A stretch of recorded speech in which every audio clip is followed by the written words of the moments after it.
السلام عليكم ورحمة الله وبركاته. النهارده هنعمل أكلة جديدة وجميلة، جربها صدقني هتعجبك جدا.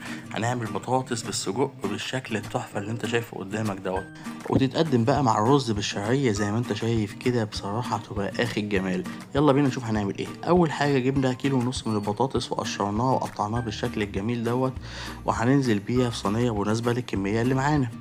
وبعد كده بقى يا صديقي هننزل بشوية فلفل ألوان عشان يدوها طعم وتبقى آخر جمال. وبعد كده بقى يا ست الكل هننزل بالبصل متقطع زي ما حضرتك شايفة كده، وبعد كده هننزل بحزمتين بقدونس متقطعين ناعم زي ما حضرتك شايفة. دلوقتي بقى هننزل بالتوابل، معانا توم باودر وبصل باودر وملح وفلفل ومعلقة كبيرة من الكركم والبابريكا، بعد كده معلقة من الثوم المفروم. وهننزل بشوية من الصويا صوص، حوالي مثلا معلقتين كبار من الصويا صوص،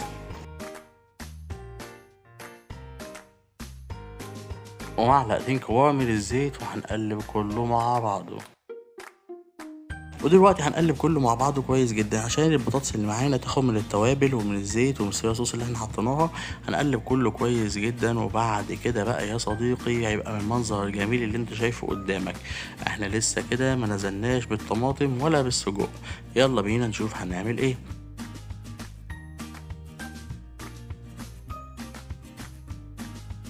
هننزل بقى بتلات طماطمايات متقطعين زي ما حضرتك شايفة كده، وبعد كده هننزل بالسجق. السجق الكمية اللي معانا نص كيلو مقطعينه على حتتين زي ما حضرتك شايفة كده بالظبط. هنقلب بقى كله مع بعضه علشان الملحمة اللي معانا ديت تبقى خلاص جاهزة.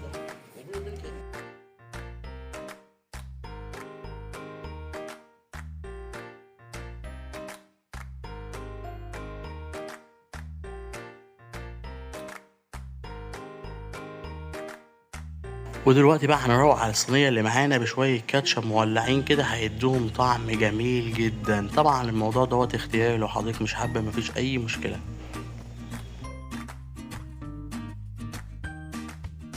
بصراحة شكل الصينية يجنن، سبحان الله على الألوان الجميلة اللي موجودة معانا في الصينية التحفة ديت. هنغطيها وهندخلها الفرن يكون مشغلينه قبل منها، وهندخلها على درجة حرارة يعني 180 مش أكتر من كده، وهنسيبها نص ساعة.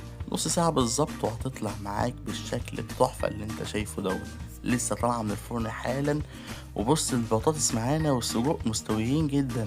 على فكرة أنا بس شلت الغطا من عليها وسبتها يا دوبك 10 دقايق للشواية، طلعت بالشكل الجميل ده. بص البطاطس معانا مستوية وبجد طعمها تحفة. ألف هنا بجد، جرب الأكلة ديت هتعجبك. وعلى فكرة بقى شيء مهم جدا، الأكلة ديت ما كلفتنيش أكتر من 180 جنيه. يعني صينية بطاطس زي ديت ما كلفتنيش أكتر من 180 جنيه. يلا جربها معانا وشوف بقى الفيديو اللي جاي هنعمل إيه. لو طالب حاجة معينة نتعلمها مع بعض اكتبها لي في الكومنتات عشان نعملها الفيديو اللي جاي. سلام.